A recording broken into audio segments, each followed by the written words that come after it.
So we're going to go through the process of actually doing a catheter maintenance solution. Uroflush has 3 different types of catheter maintenance. We have the normal saline, which is for your weekly, daily catheter maintenance. We have Uroflush G, which is for encrustation. And we have Uroflush R, which is also for encrustation or crystallisation. These are prescribed by your GP. They will decide which is best for the patient. So we've got our model set up here. We've got a model with a drainage bag, but you may also see a patient that's got a flip flow valve on the end of their catheter. So you're going to see either or. So we have our Uroflush normal saline solution. This is in a bowl of warm water. The Uroflush has to be at body temperature, which is about 37 degrees. This should never be microwaved or rushed to heat. This needs to be left to warm naturally. And while you're actually doing this, you can actually talk to your patient, you can explain what procedure that is being done today and reassure them. So what I would do is sanitise my hands.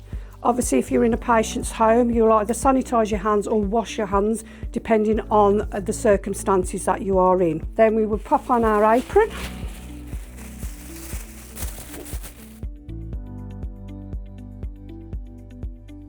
Get your patient comfortable. They're either going to be on the bed or they can be sat in the chair, wherever's most comfortable for them.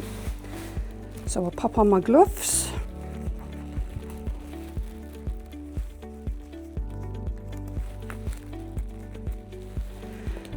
Now, if your patient has a catheter bag attached, you're going to empty the urine that's in that bag so it's nice and empty. Or if they've got a flip flow valve on, you would empty the bladder before we do the catheter maintenance. So this solution now is nice and warm to body temperature. So what we would do is we would open it up and take that out. And we'll pop that on there. At this point, I would also advise changing your gloves. So you've got a nice clean pair of gloves for when you're detaching your catheter bag or your flip flow valve to attach your solution.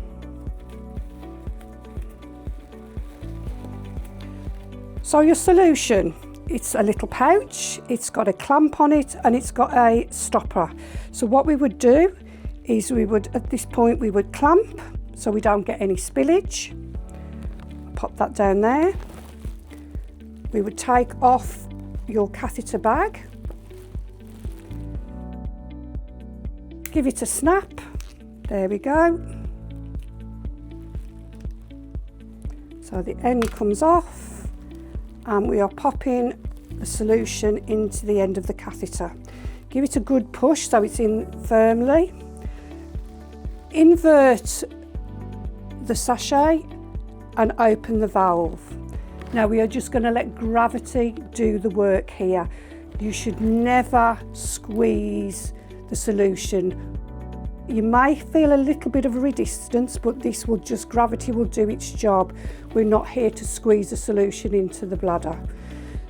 This can take 5 minutes or so. So we would literally just hold that at gravity, let that do its job, talk to your patient, reassure them. It might be a first time that they're having this done. It might be something that's a regular occurrence, but we still need to communicate with our patient, checking them all the time. It may sting a little bit, and just be aware of how they're feeling while we're actually instilling the solution. So once the solution is in, we would clamp just to close that off. There we go. Now we're going to invert again, and then we are going to unclamp and we're going to let that solution flow back into the bag.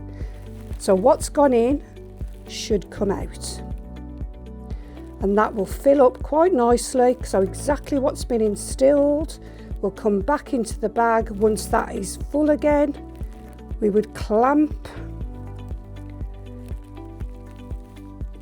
and then we would detach.